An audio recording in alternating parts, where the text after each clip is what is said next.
If you want to extend a plugin, the first starting point should be the Rasa NLU. Using the move method as an example, I will show you how an interaction is implemented in general.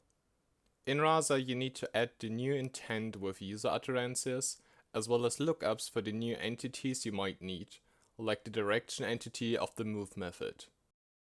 Java gets the intent sent by Rasa, and because of this, enters the associated handler.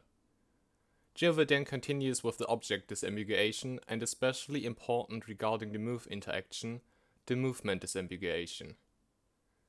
The doMove method then sends a move output to Unity.